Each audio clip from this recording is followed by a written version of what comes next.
నమస్తే, welcome to Andhra Prabha. One day world cup లో మన ఆంధ్ర అమ్మాయి దుమ్ము రేపింది.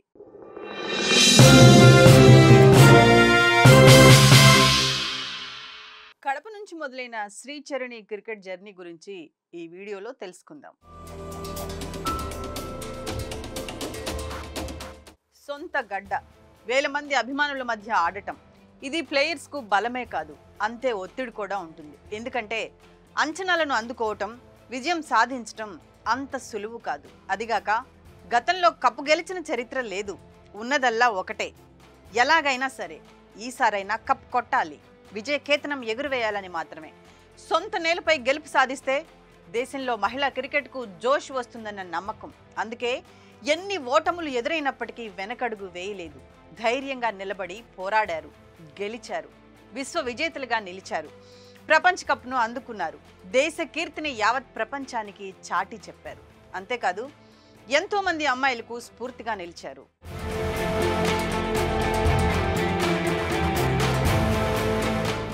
వన్డే ప్రపంచ కప్ టోర్నమెంట్లో ప్రతి ప్లేయరు అద్భుతమైన ఆట తీరును కనబరిచారు, చారిత్రక విజయాన్ని అందుకున్నారు. ఈ మ్యాచ్లో అద్భుతమైన బౌలింగ్తో అందరినీ ఆకట్టుకున్నారు భారత యువ స్పిన్నర్ నల్లపరెడ్డి శ్రీచరణి. ఏపీలోని కడప జిల్లాకు చెందిన యువ స్పిన్నర్ ఈ టోర్నమెంట్లో చరణి 9 మ్యాచ్లు ఆడి 9 ఇన్నింగ్స్లోనూ 14 వికెట్లు పడగొట్టింది. దేశవ్యాప్తంగా ఉన్న క్రికెట్ అభిమానుల దృష్టిని ఆకర్షించింది. అయితే తన తొలి ప్రపంచ కప్లోనే అత్యంత కీలక పాత్ర పోషించిన మన కడప అమ్మాయి దేశం గర్వించేలా చేసింది.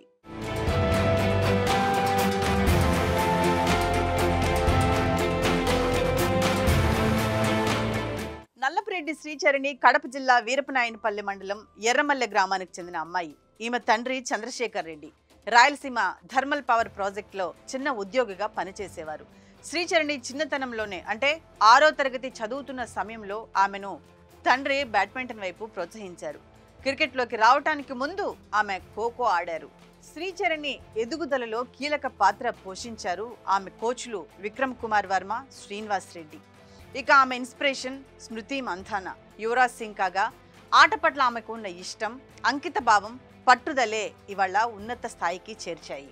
లెఫ్ట్ ఆర్మ్ ఆర్థోడాక్స్ స్పిన్నర్ శ్రీచరణిని WPL మినీ వేలంలో ఢిల్లీ క్యాపిటల్స్ 55 లక్షలకు కొనుగోలు చేసింది.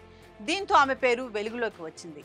ఈ లీగ్లో 2 మ్యాచ్లతోనే 4 వికెట్లు తీసి జాతీయ సెలెక్టర్ల దృష్టిని ఆకర్షించారు శ్రీచరణి. ఇక ఏడాది ఏప్రిల్లో శ్రీలంకపై వన్డేల్లో అరంగేట్రం చేశారు. ప్రపంచ కప్ వంటి మెగా టోర్నమెంట్లో ఏమాత్రం బెదరకుండా ఒత్తిడిని అధిగమించి విజయాన్ని అందించారు. అయితే శ్రీచరణికి ఇది అంతర్జాతీయ క్రికెట్లో కేవలం తొలి అడుగు మాత్రమే.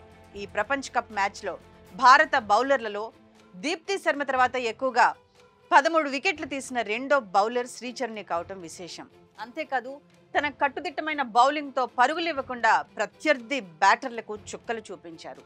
అలాగే డిఫెండింగ్ ఛాంపియన్ ఆస్ట్రేలియాతో జరిగిన సెమీఫైనల్లో భారత బౌలర్లు పరుగులు సమర్పించుకుంటున్న సమయంలో శ్రీచరణి తన 10 ఓవర్ల స్పెల్లో కేవలం 4.9 ఎకనామీతో 49 పరుగులు మాత్రమే ఇచ్చి 2 కీలక వికెట్లను పడగొట్టారు. తన బౌలింగ్తో ఆసీస్ దూకుడుకు కళ్ళెం వేసి టీమిండియాకు విజయాన్ని సాధించి పెట్టడంలో కీలక పాత్ర పోషించారు.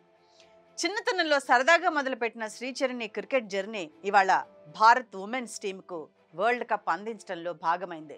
లెజెండరీ స్పిన్నర్ రవిచంద్రన్ అశ్విన్ వంటి దిగ్గజాల నుంచి ప్రశంసలు అందుకోవటం ఆమె ప్రతిభకు నిదర్శనమని చెప్పుకోవచ్చు.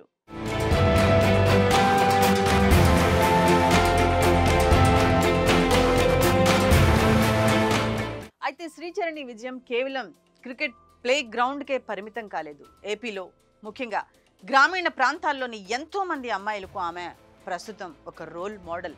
ఇప్పటి వరకు చదువుకే పరిమితమని భావించే ఎన్నో కుటుంబాలు ఇప్పుడు క్రీడలను కూడా కెరియర్గా ఎంచుకోవడానికి ఆమె గెలుపు దోహదపడుతుంది. అందుకే రానున్న రోజుల్లో భారత క్రికెట్కు గొప్ప ఆస్తిగా మారటమే కాదు, ఎంతో మంది అమ్మాయిలకు స్ఫూర్తిగా నిలుస్తారనటంలో ఏమాత్రం అతిశయోక్తి లేదు.